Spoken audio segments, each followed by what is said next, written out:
¿Cómo están, amigos? Muy buenas noches, qué gusto saludarles. Pues ya, última semana de junio que se nos ha ido rapidísimo, así es de que pues bienvenidos todos al programa La Medicina Nuclear y la Imagen Molecular. Sean todos bienvenidos y encantados de que nos acompañen un martes más. Así es de que pues de entrada damos el agradecimiento, desde luego, y nuestra gran cortesía hoy es Innotec. Así es de que muchas gracias, como siempre, por esta gran compañía y desde luego pues este interés de vincularse con la medicina nuclear, de estar muy integrados en el tema médico y bueno, pues ya platicaremos de ellos un poco más adelante. Y pues hoy la emisión número 72, rapidísimo, estamos encantados de que nos sigan acompañando en su programa La Medicina Nuclear y la Imagen Molecular, hoy martes 28 de junio del año 2022 y son las 9 de la noche con 2 minutos, perdón. Les saluda con mucho gusto Guadalupe Mayorga y el doctor Iván Díaz Meneses, titular de este espacio. Hola Lupita, hola estimados escuchas, pues así es, estamos una vez más en la transmisión de su programa, La Medicina Nuclear y la Imagen Molecular. Nos da mucho gusto que nos acompañen y sí, Lupita, yo agregaría que ya se nos fue la mitad del año, porque pues ya estamos a la mitad precisamente, ¿no? Ojalá y que este año esté resultando pues bueno, mejor que lo que ustedes esperaban. Y pues a nosotros nos da mucho gusto seguir hablando de estos temas de la medicina nuclear y la imagen molecular. Hemos perdurado en el aire gracias al interés de todos ustedes. Y precisamente el día de hoy vamos a hablar de un tema que suele ser como que muy llamativo en el sentido de que los pacientes y los familiares sí lo sienten como algo propio, como algo que a veces les llena un poquito de nervio, un poquito de temor, pero pues hoy vamos a aclarar muchos conceptos y algunas dudas con respecto a este tema tan interesante vinculado con la medicina nuclear y la imagen molecular. Y Lupita, bueno, pues ya nos estará diciendo de qué se trata y nuestro gran invitado, un excelente profesional, a pesar de que es muy joven, pues ha empezado a tener práctica importante y relevante en su área profesional. Ya lo vamos a conocer más adelante y nos va a hacer el favor de estarnos hablando acerca del tema de hoy, Lupita.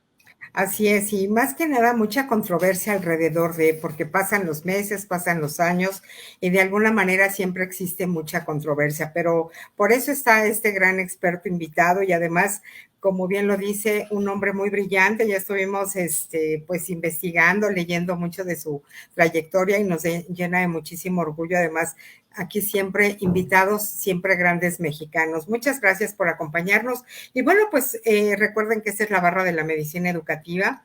Gracias a todos ustedes, seguimos al aire y bueno, pues encantados de seguir con ustedes al aire. Y bueno, el tema de hoy, seguridad radiológica y medicina nuclear. Este es algo que muchas veces existe alrededor, mucha controversia, muchos mitos y desde luego muchísimo miedo, pero van a ver qué sencillo es a la práctica y al detalle que hoy nos van a platicar nuestros especialistas. Y bueno, la medicina nuclear e imagen molecular es una especialidad que hoy es visible gracias a pues toda el expertise y yo diría que mucho entusiasmo porque la gente entre en esta conversación con nuestros especialistas. Y pues muchas gracias desde luego al doctor Iván Díaz Meneses y a la confianza de todos nuestros radioescuchas.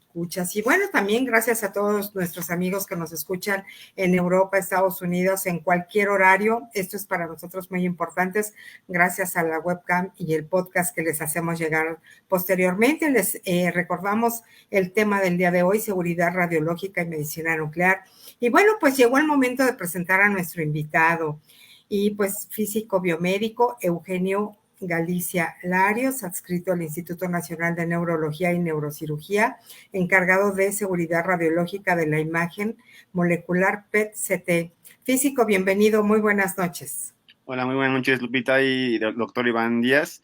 Agradezco el espacio. Realmente es un tema que, como dice el doctor Iván, causa mucha controversia en los pacientes cuando se realizan desde un estudio de medicina nuclear hasta los que se realizan algún tipo de terapia ya con radionúclidos, y creo que es un tema bastante interesante y necesario para que los pacientes se sientan seguros, más que nada.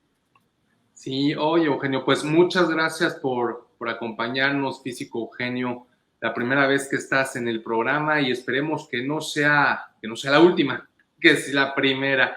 Sí, Oye, Eugenio, fíjate que aquí pues tenemos la costumbre, no sé si buena o mala, de preguntarle siempre a nuestros invitados en su primera vez. ¿Qué fue lo que les llamó? ¿Qué fue lo que les gustó para decidirse a involucrarse en la práctica profesional, en la práctica clínica, en la práctica diaria de la medicina nuclear y la imagen molecular? Porque pues finalmente la seguridad radiológica no es que sea exclusiva de la medicina nuclear y la imagen molecular, pero sí es algo que siempre está presente. Entonces, ¿a ti qué es lo que te gustó de ser en el área de física médica, en el área de física, adentrarte, especializarte en medicina nuclear e imagen molecular? Cuéntanos. Fíjese que realmente a nivel licenciatura y nivel posgrado es un tema que todavía, a pesar de que no es nada nuevo, esto de la medicina nuclear, es un poco desconocido para las personas, incluyendo para los profesionales universitarios. Es un tema que todavía está, yo pienso que un poco, que todavía no se conoce tanto, pero realmente yo siento que la medicina nuclear llegó a mí por accidente. Eh, Realmente, desde el primer día que yo conocí un equipo PET, fue, digamos, amor a primera vista, ¿no? Creo que el uso de la física y en este caso de la radiación para fines médicos es algo que realmente no se conoce. Realmente cuando nosotros oímos hablar de radiación, nos espantamos y creemos que es pues, mal, ¿no? Una vez que ya nos adentramos más para conocer de lo que es la física de radiaciones y el uso para la medicina nuclear, pues sabemos que tiene demasiadas aplicaciones benéficas para las personas y que con personas como ustedes, los doctores nucleares, los físicos médicos, en general el personal de salud que se dedica a ese tipo de actividades, pues contribuimos de manera extraordinaria para los tratamientos y diagnósticos de las personas, ¿no? Entonces, creo que realmente lo que a mí me llamó la atención y por lo cual quise decidirme a estudiar algo que tenga relación con medicina nuclear, pues fue esto, el ayudar y contribuir a las personas para que de alguna manera diagnostiquen un padecimiento que puedan tener de alguna manera oportuna y que realmente esto pues apenas va comenzando.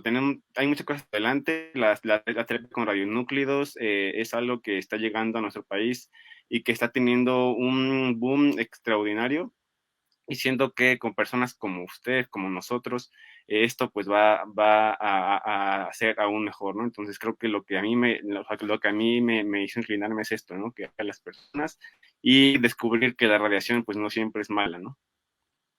Claro, pues yo comparto la opinión de que la medicina nuclear y la imagen molecular es algo maravilloso, que cautiva, que te encanta cuando la conoces, ¿no? Y fíjate que eso es lo que nos ha culminado a querer que todas las personas escuchen de esto, porque como tú bien dices, suele estar un tanto desconocida, pero aparte suele tener un estigma social, ¿no? Por la palabra nuclear. Y precisamente aquí venimos a ayudar a que las personas se den cuenta del lado benéfico de la medicina nuclear y la imagen molecular hecha de una manera segura. Precisamente por eso hay expertos en seguridad radiológica como tú que precisamente velan, vigilan, se aseguran de que la práctica de la medicina nuclear sea segura tanto para pacientes, familiares, personal ocupacionalmente expuesto. Eugenio, pues muchas gracias por haber aceptado nuestra invitación. Seguramente nos vas a decir mucha información importante para nuestros estimados escuchas. Lupita. Así es, doctor. Y pues continuamos porque hay mucho, mucho que platicar. Mientras tanto, yo les voy presumiendo quién es el físico, que para nosotros es muy importante. Y bueno, físico biomédico, egresado de la Facultad de Ciencias de la Universidad Autónoma de México, la UNAM, Ciudad de México, físico de la Unidad de Imagen molecular PET-CT del Instituto Nacional de Neurología y Neurocirugía. Y bueno, pues un gran estudioso de esta especialidad que finalmente siempre les compartimos que esto no termina a los 6 o 7 años que ellos concluyen un posgrado o un diplomado o una especialidad, siempre a la vanguardia de toda la tecnología y desde luego de todas las regulaciones que esto existe, porque esto es algo muy importante que no se menciona. Las regulaciones de momento pues cambian, si no cada semana, cada mes, pero bueno, siempre ellos al pendiente de estas nuevas regulaciones para dar el mejor servicio a los pacientes. Y bueno, continuamos con el doctor Iván Díaz Meneses, ustedes ya lo conocen, profesional de la medicina nuclear y la imagen molecular, formado en el Centro Médico Nacional Siglo XXI, Instituto Nacional de Cancerología y el Instituto Nacional de Neurología, con posgrados de alta especialidad médica en neurociencias nucleares y oncología nuclear. Amplia experiencia de más de 10 años en la práctica clínica. Su desenvolvimiento lo llevó a los ámbitos privado y público, con presencia e influencia profesional en México y el extranjero. Y bueno, pues no podía faltar esta parte tan importante, profesor de curso de posgrado de neurociencias nucleares, formador de recursos humanos médicos de alto nivel y desde luego este brazo social no podía faltar, Rotario desde hace aproximadamente 2 años del Club Rotario Alameda. Así es de que pues bienvenidos, muchísimas gracias por acompañarnos y esta gran cortesía se la debemos a Innotec. Muchas gracias por estar con nosotros y bueno, pues la medicina nuclear y la imagen molecular, primer programa radiofónico dedicado a la divulgación de la medicina nuclear y la imagen molecular y somos los primeros divulgadores pioneros en lenguaje español, totalmente comprobado. Así es de que pues para nosotros es un gran orgullo que desde la Ciudad de México para todo el mundo nos puedan conocer a nuestros especialistas y acompañarnos cada semana. Una especialidad médica de excelencia y de vanguardia. Recuerden amigos, estamos finalizando el mes de junio y hoy es 28 de junio del año 2022. Les recordamos el tema, seguridad radiológica y medicina nuclear. Y para entrar un poquito en contexto, a ver qué les parece esto.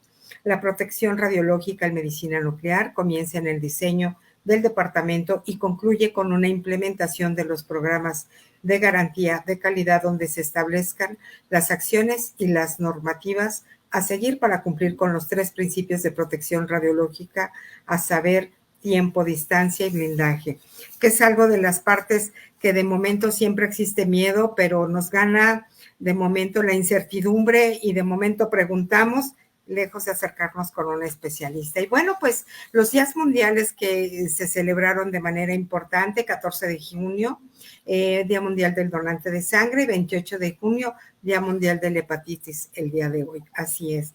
Y bueno, pues muchas gracias a nuestra Casa Promo Estéreo por todas las facilidades, nuestra querida Celia González en cabina, nuestra productora, nuestra querida Belén Aspetia en las redes sociales. Y bueno, pues las redes sociales ya están apareciendo para que nos acompañen, nos sigan. Cualquier duda o comentario o felicitación, por supuesto, ahí las esperamos. También en el 5510640164 estamos listos para atenderles. Y bueno, esta cortesía está a cargo de Innotec, muchas gracias. Y les recordamos el tema seguridad radiológica y medicina nuclear. Así es de que pues cualquier estudio que ustedes requieran, ya saben que se comunican con nosotros y de inmediato los canalizamos con el equipo del doctor Díaz, no importa en qué ciudad se encuentren, él les indicará en dónde y con quién pueden dirigirse. Muchas gracias. Y bueno, doctor, ¿qué pasa con este glosario de conceptos? ¿Nos comparte? Sí, Lupita, es muy importante como lo hemos venido diciendo, que nuestras palabras sean entendidas. Y precisamente por eso hemos estado haciendo esto de glosario de conceptos, ¿no? Es explicar, digo, a lo mejor Eugenio no había escuchado, es explicar de manera muy sencilla conceptos un tanto abstractos o un tanto difíciles, pues para que las personas pues empiecen como que a ligar, ¿no? Los conceptos, el conocimiento y eso haga pues que entiendan mejor las cosas. Y el físico Eugenio no me va a dejar mentir que la cuestión de las partículas alfa, beta, rayos gamma, pues sí es algo que de alguna manera pudiese confundir a las personas o pudiese pasar como que de manera muy abstracta, difícil de entender. Estamos hablando nosotros de la radiación, estamos hablando de la radiactividad. Entonces, un átomo es radiactivo porque tiene la capacidad de alterar su estructura de su núcleo. Dijimos que el núcleo es lo que le da la identidad a cualquier átomo, el número de partículas positivas o protones y el número de partículas negativas o neutrones. Pero sucede que los átomos que no son estables, es decir, que son radiactivos, pueden tener la emisión para buscar esa estabilidad de ciertas partículas. De interés en especial para la medicina nuclear son la partícula alfa, que básicamente son una partícula que está formada por dos partículas positivas o protones y dos partículas neutras o neutrones, es decir, son núcleos de helio. Esas partículas alfa pues tienen la capacidad de interaccionar con la materia y es lo que le dan la radiactividad a ciertos átomos. Entonces, partículas alfa que se utilizan para terapia con radionúcleos. Hay otro tipo de partículas también muy interesantes, que son las partículas beta. Hay beta positivas, hay beta negativas. Las beta positivas las utilizamos para hacer imágenes, son los famosos positrones. Cuando hablamos de tomografía por emisión de positrones, estamos hablando de esas partículas beta positivas que son pues la antimateria del electrón. Y también tenemos la beta negativa. La beta negativa es muy interesante porque sucede que es algo así como un electrón nuclear, un electrón que se origina en el núcleo del átomo. Sabemos que alrededor de los núcleos atómicos hay una nubecita de partículas muy pequeñitas que se llaman electrones. Los electrones son muy importantes pues en la generación de electricidad, son muy importantes en la química y bueno, también son importantes en la parte de la física.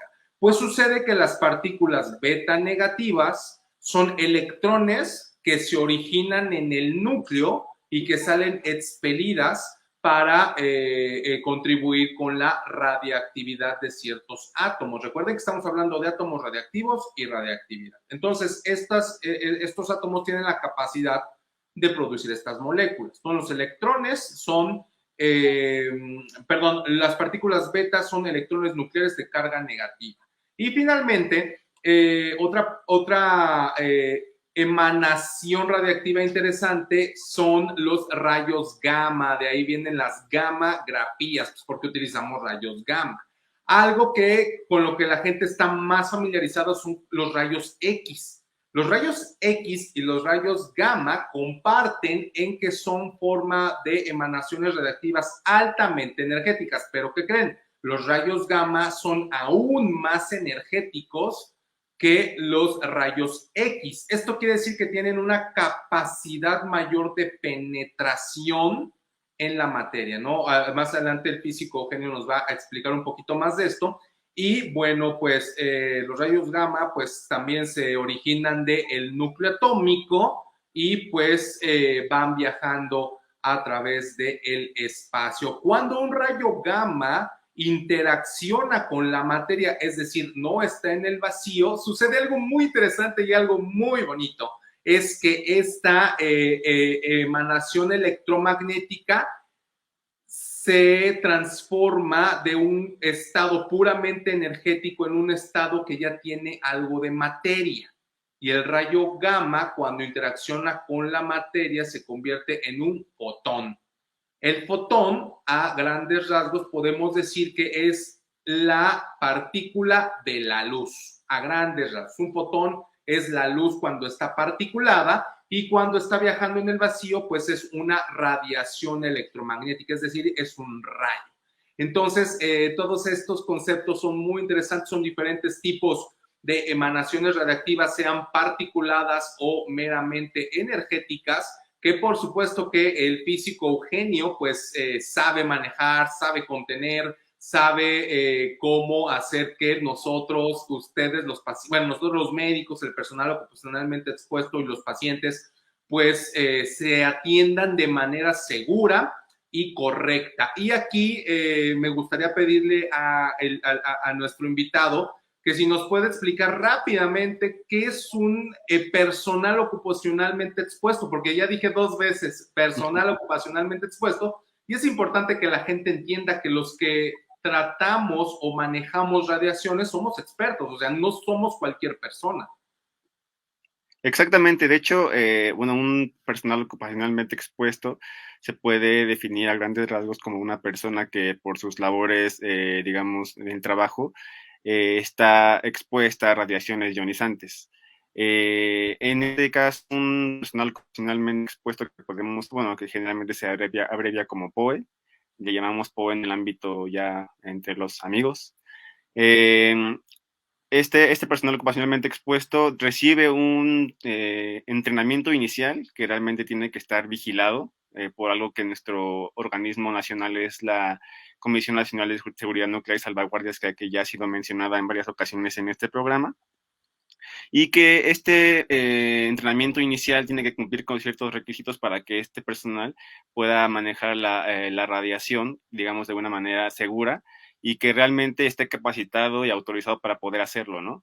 Y no nada más necesita de un entrenamiento inicial, también necesita de un entrenamiento periódico que en este caso también es realizado generalmente por otra figura que es el encargado de seguridad radiológica, que también, además de eso, también recibe un entrenamiento inicial, y que entonces podemos resumir que todo este personal, que puede ser el POE y el encargado de seguridad radiológica, está capacitado constantemente e inicialmente para poder manejar la radiación ionizante y que para esto pues sea seguro y que estemos, tanto los pacientes como las personas que están a nuestro alrededor, seguras de que estas personas están realmente capacitadas y que pues pueden tener toda la confianza de que estén en unas buenas manos, ¿no? Pues ahí lo tienes, Lupita, pues profesionales para poder manipular la radiactividad. Y eso es muy importante porque le da seguridad a los pacientes. Así es, doctor, y justo lo que platicábamos en el contexto editorial, que para nosotros era muy importante dimensionar y que nuestros invitados, tanto especialistas como organizaciones civiles, como pacientes, como cuidadores primarios, puedan entender esta parte que muchas veces, insisto, se refleja en un mito o falta de información, y esto nos vincula a otro lugar que es falta de información. Y bueno, pues muchísimas gracias, Innotec, por tu cortesía. Y a mí me gustaría empezar, si me lo permiten, físico, doctor, ¿qué es la seguridad radiológica? Que de alguna manera ya nos hizo favor de darnos la introducción, pero si nos hace favor de compartir la información adicional, por favor. Sí, mira, realmente la seguridad radiológica podría definirse como un conjunto de acciones o normas que con la finalidad de proteger al personal ocupacionalmente expuesto, que somos las personas que trabajamos con radiación, además también a los pacientes que se someten a estudios o terapias con radiación ionizante, y no solo eso, sino también al público en general y también al medio ambiente. Entonces, es un conjunto de cosas que tenemos que llevar a cabo para poder protegernos contra la radiación, ¿no? Y justamente los propósitos o los objetivos de la protección radiológica es, de alguna manera, prevenir la aparición de efectos de alguna manera inmediatos de la radiación que podrían tener, o también de alguna manera disminuir la probabilidad de aparición de efectos probabilísticos, ¿no? Que pueden ser, digamos, a más largo plazo. Realmente los objetivos de la seguridad radiológica es eso, ¿no? Proteger al personal ocupacionalmente expuesto, al público en general, a los pacientes y al medio ambiente. Entonces, creo que esa sería una buena forma de definir a la protección y a la seguridad radiológica. Claro. Oye, Eugenio, y hace ratito hablamos de los principios de la seguridad radiológica, ¿no? Tiempo, distancia y blindaje. A ese respecto, ¿nos pudieras explicar un poquito más para que nuestros amables escuchas pues puedan tener la información de una manera sencilla, clara y entendible? Porque muchos de estos conceptos son los que les recomendamos que apliquen en sus casas, en sus domicilios. Esto es muy importante. Sí, de hecho, realmente hay una cosa que nosotros llamamos como pilares de la seguridad radiológica. Como primer pilar tenemos la justificación de la dosis, que digamos todos los estudios de medicina nuclear y en general de la radiación están plenamente justificados para llevarse a cabo. Existe otro pilar que es la optimización de la dosis, en donde aquí tenemos que aplicar algo que es un concepto que se llama o que se abrevia ALARA, que es el mantener las dosis o la exposición a la radiación tan baja como sea razonablemente posible. Y aquí entra lo que usted nos mencionaba, que era lo de los 3 principios de la protección radiológica, que es el tiempo, la distancia y el blindaje.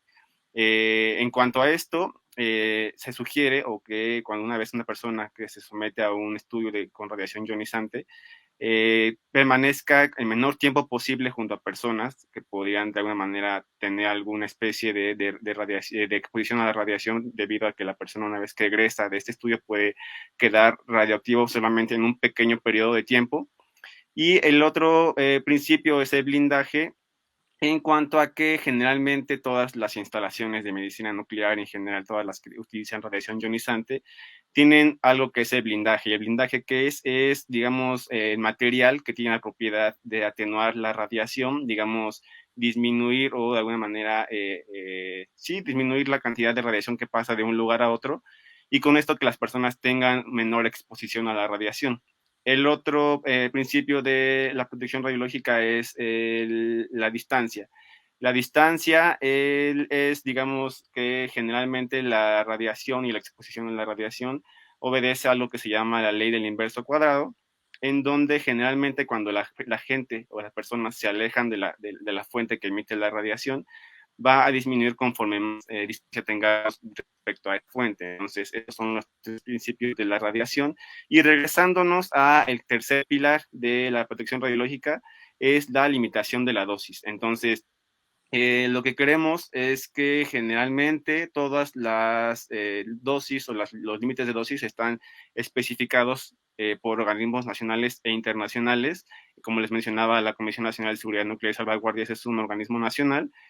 Y también tenemos organismos internacionales, que es el Organismo Internacional de Energía Atómica, el ICRP, que es la Comisión Internacional de Protección Radiológica, y de alguna manera nuestro ente nacional, que es la Comisión Nacional de Seguridad Nuclear y Salvaguardias, está también basada y generalmente periódicamente se están actualizando las normas oficiales mexicanas en materia de seguridad de energía nuclear, en materia nuclear, en donde se van actualizando las medidas de protección radiológica y en general las condiciones con las cuales podemos operar con radiación ionizante, y que hay que dejar en claro que no son normas que de alguna manera se sacan de la manga o que son espontáneas, también están basadas en cuanto a los organismos internacionales, como les mencionaba, la IAEA o IEA, y esto es que también se están actualizando periódicamente con el fin de que las personas se puedan sentir seguras al momento de que se realizan ese tipo de estudios con radiación ionizante.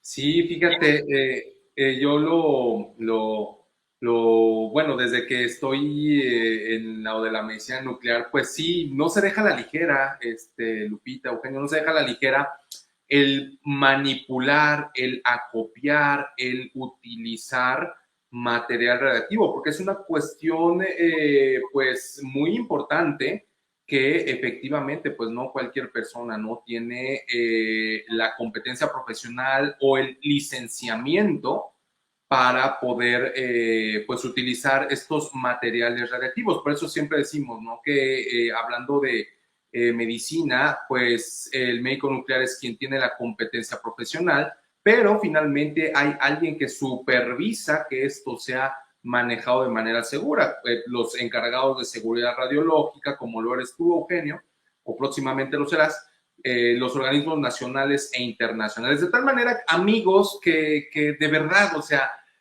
tengan por seguro que el acto médico que desemboca en el uso de radiaciones ionizantes de fuentes abiertas, pues es hecho con todos los parámetros de seguridad, porque muchas veces hay pacientes que dicen, o familiares, o gente que dicen, ay, te vas a hacer un estudio de medicina nuclear, eso es muy peligroso, muy peligroso. Y la verdad es que no. La verdad es que le da mucho beneficio a las personas y se tiene que hacer obviamente con cuidado. Y fíjate, Eugenio, nada más para acotar un poquito lo que comentabas, yo a los pacientes, en una manera, pues, un tanto, pues, muy simplificada, pero muy clara, yo les digo que los principios de seguridad radiológica se pueden resumir en algo de, ¿sabe qué? Usted tiene que hacer sus cosas rápido y lo más lejos posible. Entonces, porque pues no todos los pacientes pueden tener un blindaje en su domicilio, ¿no? Los blindajes como que se reservan a las áreas donde se hacen los estudios, pero finalmente es algo que sí me da mucho gusto que nos lo hayas explicado, que lo hayas comentado, porque esto es algo que los pacientes tienen que saber y tienen que entender, cómo aplicar las medidas de seguridad radiológica. Lupita. Así es, doctor, y sumando un poquito, algo que siempre existe entre la comunidad de pacientes es cómo saber cuánta dosis nos aplican para hacernos un estudio de esta naturaleza. Entonces, de momento decimos, es que a mí me pusieron como 2 jeringas, como un litro, como que, entonces andamos totalmente desorientados. Brevemente, Físico, ¿nos puede compartir cómo se mide o cuál es el método para decir tal dosis a tal persona que mide tanto, pesa tanto?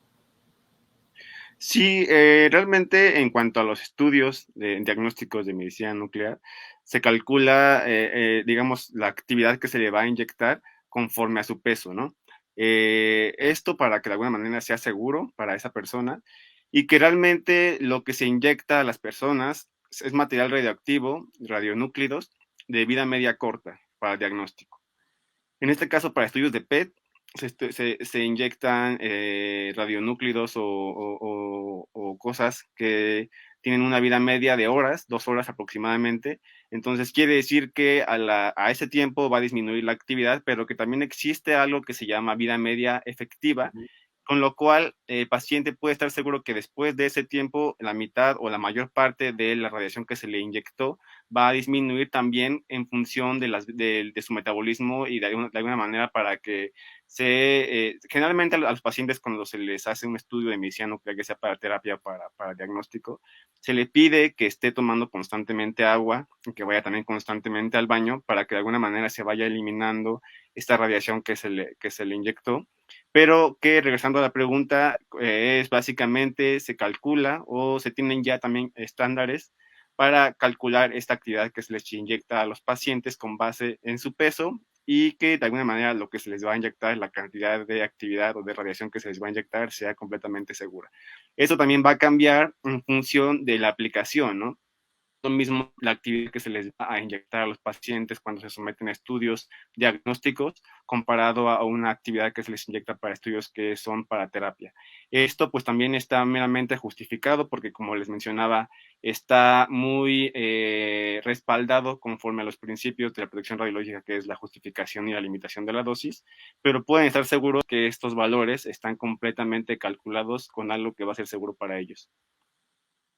Muy Y bien. fíjate, algo que muchas veces siempre nos preguntan, Lupita, Eugenio, los pacientes, es ¿hasta cuándo? Y bueno, pues tú lo acabaste de decir, ¿no? O sea, la reactividad no es eterna, en principio. O sea, una vez que el paciente ha recibido su tratamiento o su estudio diagnóstico, pues como bien lo comentabas, la radiactividad va disminuyendo en función de la vida media, como lo mencionabas, en qué tanto nuestro cuerpo excrete la radiactividad residual, es decir, de fondo. Y bueno, pues la combinación de estas es la vida media efectiva.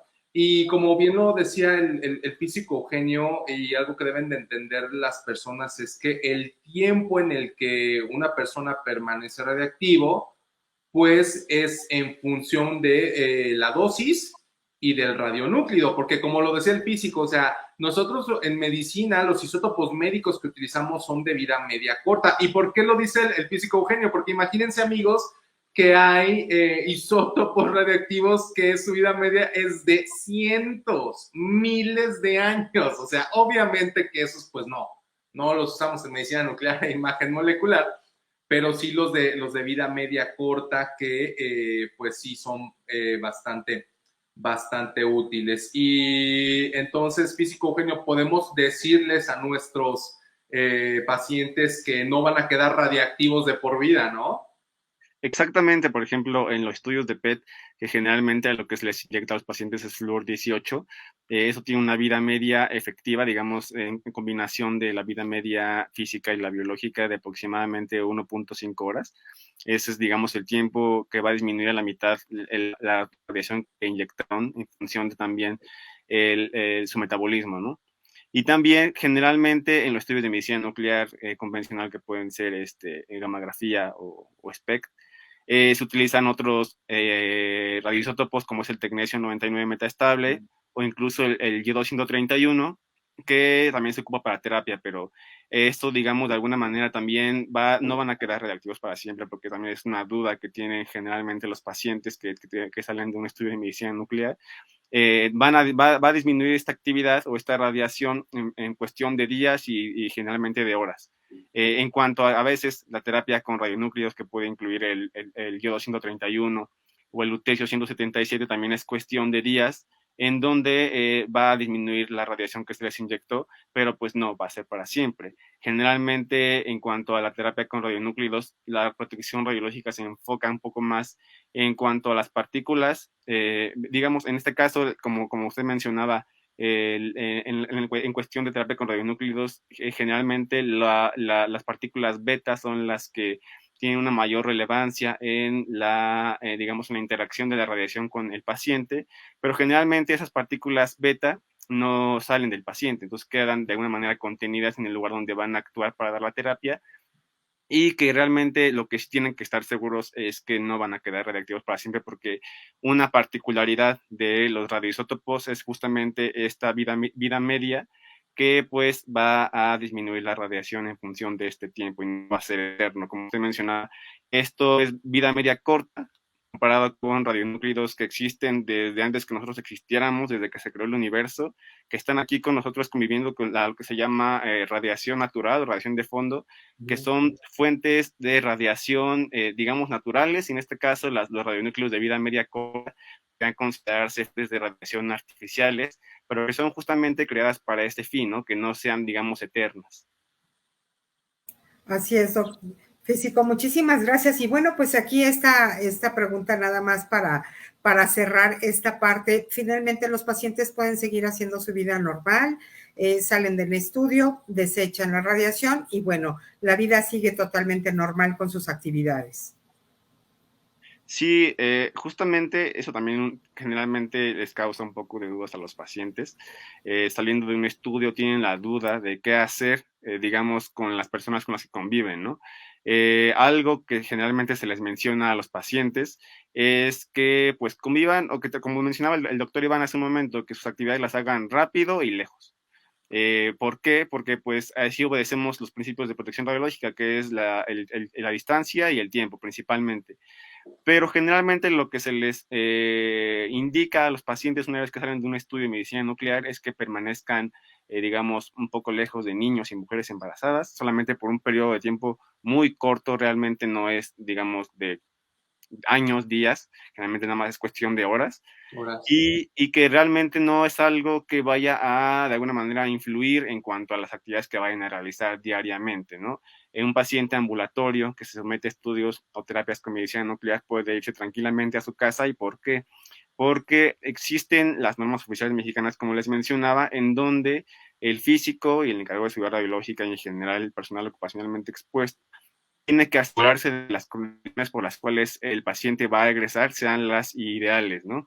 Generalmente se necesita que los pacientes tengan una rapidez de exposición específica, que la rapidez de exposición podríamos definir cuánta radiación está interactuando con el ambiente.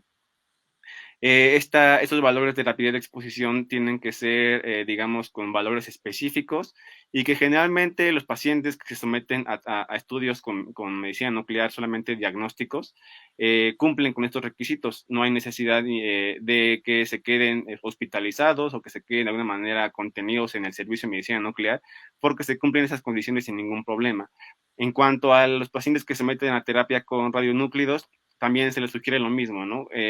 Como le mencionaba en el lutecio 177, lo que importa o la mayor, digamos, radiación que contribuye por el lutecio son las partículas beta, pero quedan contenidas dentro del paciente. Generalmente no salen del paciente, solamente quedan en la región donde van a interactuar, y es muy poco probable que interactúen con las más personas, pero aún con eso, por cuestiones de seguridad radiológica, se les pide que estén un poco lejos de las personas, que permanezcan de alguna manera el menor tiempo posible junto a otras personas, pero eso solamente es cuestión de tiempo, no es algo que vaya a ser eterno y que pueden hacer sus actividades con normalidad. Sí, claro. Algo importante es que siempre se les dan a los pacientes indicaciones verbales o escritas de las medidas de seguridad radiológica.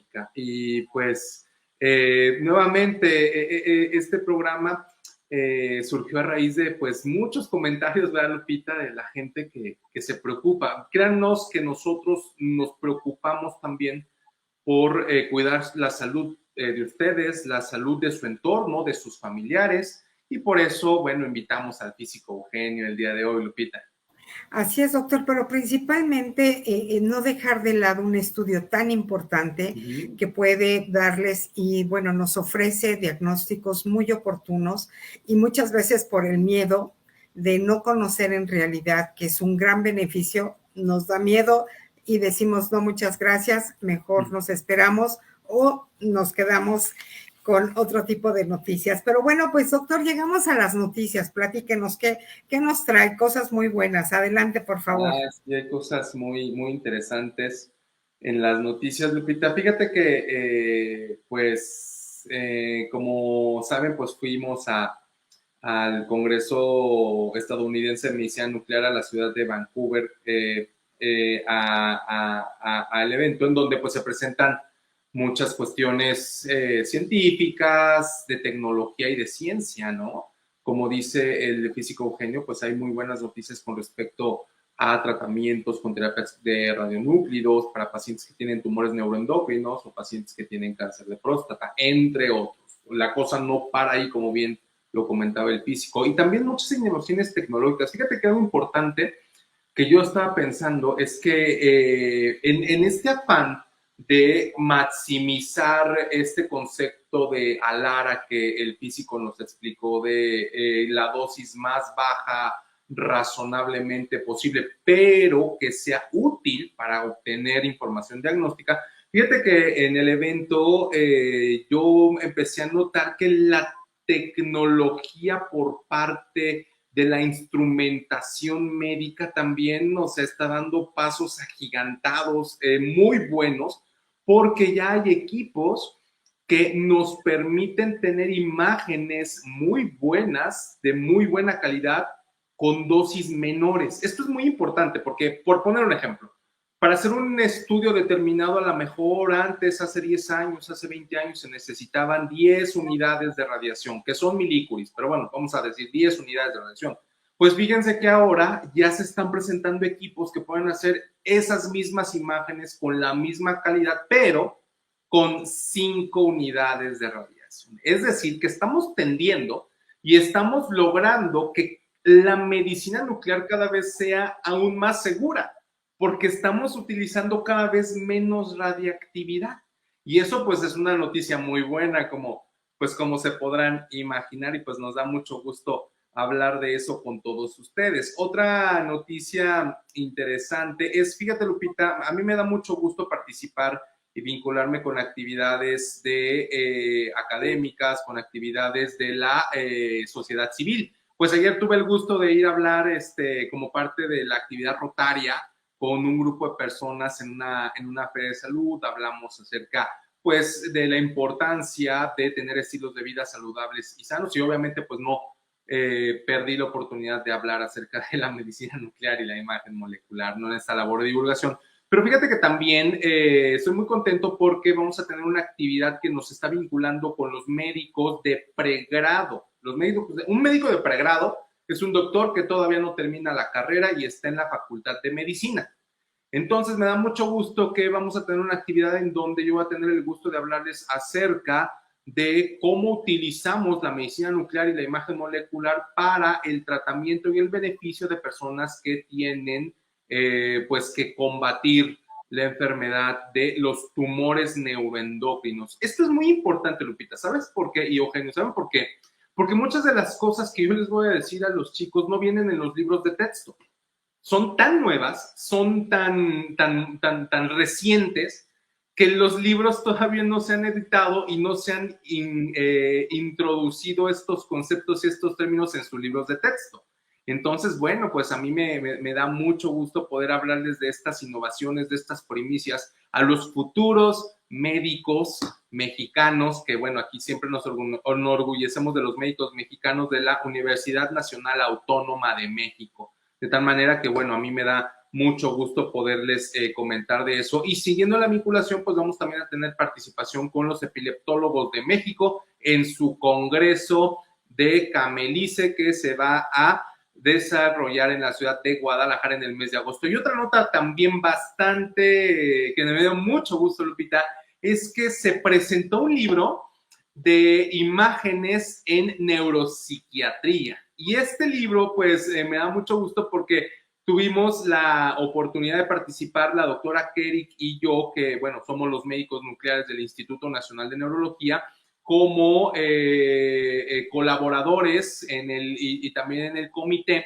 de imágenes de este libro. Este libro es muy importante porque es el primero en su tipo en español en México. O sea, esto es empezar a poner las piedras, los pilares, para empezar a construir este conocimiento mucho más amplio. De tal manera que me da mucho gusto. La presentación fue el día viernes en el Congreso, en un congreso de psiquiatría. Va a haber otra presentación en el mes de julio en el Instituto Nacional de Neurología. Ojalá y bueno, pues podamos compartirles una nota también un poquito más amplia, más detallada acerca de la presentación de este libro que nos llena de mucho orgullo. Nuevamente, Lupita, médicos mexicanos contribuyendo a la buena práctica clínica para la atención de los pacientes. Y esas son las buenas noticias. Aquí siempre puras buenas noticias, Eugenio, Lupita, pues ya sabe, puras buenas noticias siempre, y nos da mucho gusto contárselas.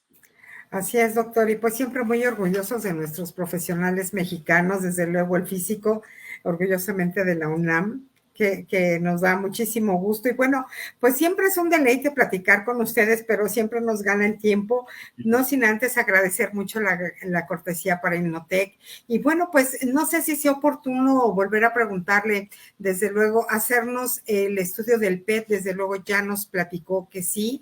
Y no sé, doctor Díaz, si me permite pasar a la siguiente pregunta. ¿Las Sí, medidas de seguridad radiológica son iguales para pacientes que se hacen tratamientos de medicina nuclear? ¿En qué cambian? De hecho, les mencionaba hace un momento que generalmente las dosis de radiación que se inyectan para estudios de medicina nuclear diagnósticos son menores comparadas con las que se realizan para estudios de medicina nuclear para terapia, pero las indicaciones son las mismas. En cuanto a la radiación que se utiliza para terapia, como les mencionaba y que creo que es a lo que mencioné con certeza y con bastante repetición, es que las partículas beta, como las que nos hablaba el doctor Iván al inicio, pues tienen un corto alcance, que son esas partículas beta las que son útiles para la terapia con radionúclidos, y que estas partículas no, de alguna manera, no son tan relevantes para las personas que conviven alrededor de las personas que se someten a estudios con medicina nuclear. Para los estudios de medicina nuclear diagnóstica, pues son solamente indicaciones de egreso, como les mencionaba, que estén lejos de más personas y que estén un poco, su tiempo sea más óptimo. Y esto principalmente porque está emitiendo radiación gamma, como lo mencionó el doctor Iván, que es radiación de alta energía también y más penetrante comparada con las partículas beta, pero las indicaciones son también, ¿no? Que igual estén lejos de las demás personas, que generalmente o específicamente son para personas que conviven con personas embarazadas o niños, y esto con la finalidad de disminuir la probabilidad de ocurrencia de los efectos estocásticos, digamos, a largo plazo. No vamos a observar de alguna manera efectos inmediatos dañinos con la radiación porque son dosis muy mínimas, pero generalmente es eso, ¿no? Que las personas permanezcan lejos y que sus tiempos sean rápidos. Pero en cuanto a la terapia con radionúclidos, es a lo que se enfoca principalmente es porque las partículas beta son las que están de alguna manera teniendo una mayor influencia de radiación o de dosis a las personas, pero que generalmente quedan contenidas en el cuerpo del paciente, ¿no? Y en cuanto a Oye, los diagnósticos, pues sí son un poco más de referido a la radiación gamma, que igual se disminuye la dosis haciendo lo que ya mencionamos anteriormente. Oye, Eugenio, y algo que también que es muy recurrente que me gustaría que le explicaras a nuestros amables escuchas es, esta pregunta es muy frecuente.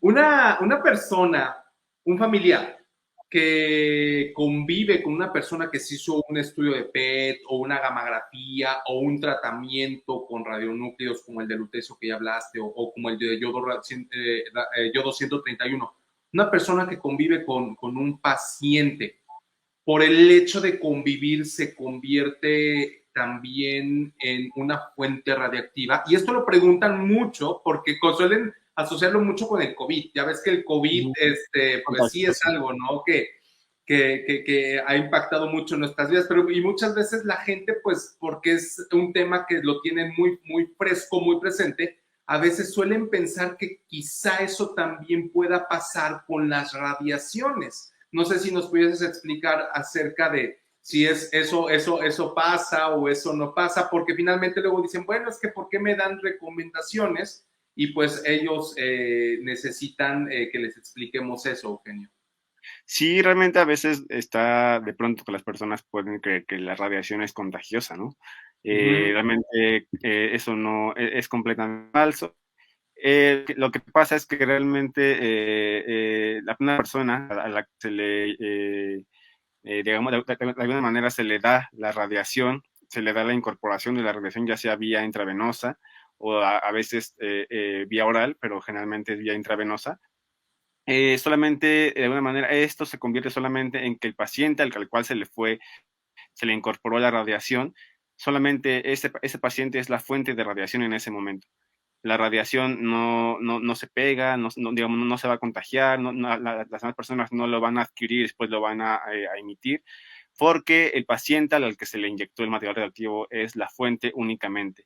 Y las personas que estamos alrededor únicamente estamos interactuando con esa radiación, no nos vamos a convertir en fuentes de radiación porque no se incorporó de alguna manera a nuestro cuerpo, no sé, que no se va a quedar ahí para ser emitida. Y es eso, ¿no? La radiación no se contagia, eso sí, es una pregunta muy común, porque únicamente el paciente al que se le inyectó material radioactivo es la fuente de radiación. Primero, la fuente de radiación es la jeringa a la cual, digamos, llega la dosis que se le va a inyectar y que se considera como una fuente abierta porque, digamos, no está contenida. Y después ya la fuente de radiación pasa al cuerpo del paciente, y esta ahí se va a quedar y que se va a estar eliminando después conforme se va, digamos, metabolizando por la persona. Eso es lo que habría que decir, no se va a contagiar, no se va a pasar de una persona a otra y la persona después va a ser radiactiva, solamente es a la persona a la que se le suministra el material radiactivo. Muy bien, pues ahí lo tienen, Lupita. Así es, doctor. Pues ha sido muy, muy interesante. La verdad es que siempre tenemos información totalmente a la mano que podemos entender los pacientes, la gente que no somos médicos, y muchas veces esto nos saca de esta parte que estamos desinformados, y justamente para eso es este programa. Agradecemos muchísimo a Innotec por toda la facilidad y el apoyo, y desde luego el interés de esta barra de la medicina educativa que nos permite tener el acceso con nuestros pacientes, los cuidadores primarios, la comunidad médica, desde luego. Y a mí me gustaría que dejáramos para otro programa físico, si nos lo permite, qué pasa con los desechos. De alguna manera, la gente se pregunta, ¿qué pasa con estos desechos? Evidentemente, pues cuando estamos un poco más cercanos del área hospitalaria, sabemos que tienen unos protocolos extraordinarios, pero bueno, creo que valdría la pena invitar al físico porque siempre es muy gratificante tenerlos y que estemos acompañados de todos ellos. Así es de que recuerden, amigos, hoy estuvimos platicando con el físico Eugenio Galicia Larios, y recuerden nuestro experto titular, el doctor Iván Díaz Meneses, médico nuclear. Y doctor, estamos prácticamente a 3 minutos de cerrar. ¿Con qué le gustaría? Sí, bueno, pues invitar al físico Eugenio que pues les dé un mensaje final a nuestros pacientes que escuchan con mucha atención lo que dijo, un mensaje final acerca de la seguridad radiológica físico. Sí, aún algo que sí me gustaría decir es agradecer el espacio que ustedes brindaron para esta información que es realmente necesaria para las personas que se pueden sentir seguras al realizarse un tratamiento o un estudio diagnóstico con medicina nuclear y que estén con la certeza de que todas las personas que elaboramos con radio ionizante, los médicos nucleares, los físicos, las enfermeras, los técnicos en medicina nuclear, pues son personal que están completamente adiestrados para poder manejar este tipo de fuentes, ¿no? Pueden estar seguros que estas aplicaciones benéficas, que son realmente una maravilla para las personas, va a ser para su beneficio. De pronto escuchamos la palabra radiación, nos espantamos, pero lo que sí hay que recalcar es que todas estas aplicaciones son para su beneficio, están completamente vigiladas por organismos nacionales e internacionales, están contadas, están manejadas por personas capacitadas y que pueden tener la certeza de los estudios que les van a realizar, las terapias que les van a realizar, están siempre controladas y que son siempre efectivas para las personas. Sí, pues muchas gracias, Eugenio. Y pues por mi parte, pues nos da mucho gusto que nos hayan escuchado el día de hoy. Siempre nosotros pensamos en los temas que más, o los temas que les pueden llamar de atención. Y este tema lo hemos tenido muy presente, ¿no? Porque sabemos que muchas veces como pacientes, no es fácil conseguir información, de hecho, o sea, a veces uno encuentra la información de una manera un tanto no tan desmenuzada, no tan sencillamente explicada, ¿no? Y por eso nos animamos a hacer esto. Fíjense que yo he notado mucho que una gran fuente de angustia son las mujeres cuando después de un tratamiento o un estudio diagnóstico tienen que regresar a su hogar y en su hogar las esperan sus hijos chiquitos o sus bebés, ¿no? Entonces, pues eso es algo muy, muy, muy importante que sepan que pues estamos nosotros poniendo todo el empeño por atenderlas de una manera eficiente, de una manera segura, para que pues ayudemos a el cuidado de la salud y como bien dice el físico, no solamente del paciente, sino también proteger a el entorno familiar, a el medio ambiente, incluso a las mascotas, porque es una pregunta que luego también me dicen, que si el perrito, que si el gato, que si el pajarito. Les digo, bueno, pues protejan a todo ser vivo, aunque pues en realidad esto aplica para humanos, pero bueno, no está de más. Si a lo mejor tú quieres mucho a tu perrito o a tu gato, o sea, lo quieres mucho, pues también protégelo, o sea, tampoco está de más, ¿no? Y pues muchas gracias por habernos escuchado el día de hoy, Eugenio, pues ojalá y nos puedas acompañar en una siguiente emisión, que pues yo creo que sí, espero que sí. Desde luego, y, sí. Claro. Lupita, muchas gracias por habernos hecho estas preguntas, por habernos acompañado. Y bueno, pues no me queda más que agradecerles el favor de su atención y pues nos vemos la siguiente semana, Lupita. Así es, doctor. Pues esto fue la medicina nuclear y la imagen molecular y agradecemos mucho la cortesía de Innotec. Y bueno, recuerden amigos, estuvimos hablando seguridad radiológica y medicina nuclear. Bueno, estuvieron platicando, ¿verdad? El físico y el doctor. Así es de que pues muchísimas gracias y algo muy importante para nosotros que siempre agradecemos como pacientes son pues los avances médicos, el gran estudio y el enfoque y la dedicación que ustedes dan y desde luego pues la tecnología. Así es de que muchas gracias a nuestros especialistas, el físico Eugenio Galicia Larios y el doctor Iván Díaz Meneses. Innotec, muchas gracias por sumarte a esta parte tan importante de la barra de la medicina educativa. Nos vemos la próxima semana con otro gran tema. Buenas noches, hasta pronto.